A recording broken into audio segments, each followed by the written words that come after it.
Je voulais faire quelque chose sur la manipulation au départ. Je m'intéressais plus à la manipulation psychique.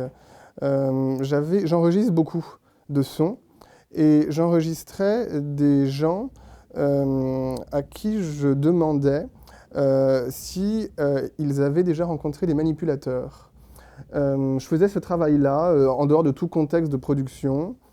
Et d'ailleurs, je me suis rendu compte au bout d'un moment que j'avais interrogé que des femmes. Toutes les femmes ont connu un manipulateur. Tous les hommes ont sans doute connu aussi une manipulatrice. Et j'avais voilà, ces sons-là. C'était pas très intéressant. Et puis à un moment donné, je me suis dit, mais pourquoi je bloque sur la manipulation psychique comme ça? Je me suis dit, la manipulation physique, euh, peut-être c'est à ça qu'il faut s'intéresser. Et il se trouve que le hasard a fait que j'ai rencontré à un moment donné quelqu'un qui m'a dit qu'il avait des relations sexuelles sadomasochistes avec d'autres hommes. Et j'avais mon enregistreur avec moi. Je lui ai demandé si il m'autorisait à enregistrer ce qu'on allait se dire. Il a accepté. Et à partir de là, en fait, il y a un processus documentaire qui s'est amorcé. Et pendant plusieurs mois, on s'est vu. J'ai enregistré tout ce qu'on se disait intégralement. J'ai souvent quand même vu des représentations du sadomasochisme dans des pièces. C'est une imagerie qui est tellement usée, qui est tellement galvaudée, le latex, les godes, les... Bon, je me disais, mais tout ça ne m'intéresse pas trop, on voit toujours la même chose. Je me disais peut-être que par le son, on arrivera à représenter ça d'une autre manière.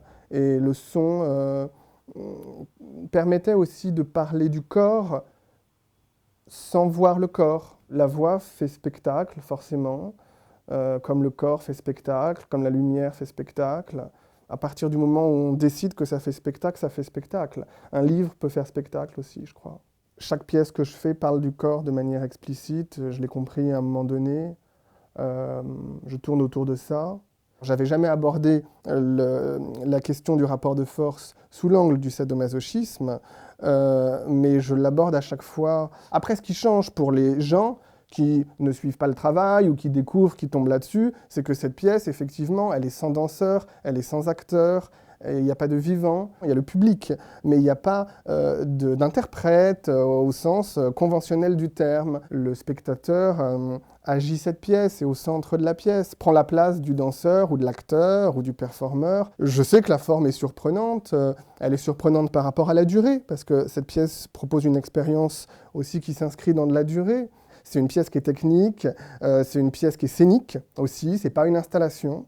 C'est pas une pièce radiophonique, donc il faut une structure, il faut un volume, il faut une superficie, il faut de la technique. J'aimerais démontrer que cette pièce peut être montrée dans des endroits très différents. Elle est montrée dans un centre chorégraphique, elle est montrée dans un théâtre municipal, la Gaîté Lyrique, c'est un établissement municipal, une scène nationale, bon, il manque plus que le centre dramatique. Quand on est metteur en scène ou chorégraphe, on est quand même beaucoup spectateur. Hein, donc quand je vois des choses qui m'intéressent, bah, je creuse et copie. J'ai découvert ça très, très tôt, vraiment par hasard, ça m'a intéressé. C'est un artiste dont j'essaye de suivre aussi le cheminement. Copie est effectivement une figure de l'avant-garde ou du théâtre expérimental. Hein, et l'avant-garde est une chose qui me nourrit énormément et qui me permet de tenir aussi. Hein. Quand tu me dis danse, ça me fait penser à rien, comme théâtre me fait penser à rien. La danse me fait penser, me renvoie peut-être encore une fois au corps, mais peut-être que si on me disait le mot théâtre, je pense aussi à la question du corps. Enfin, donc un synonyme, non, je ne saurais pas donner un synonyme exact.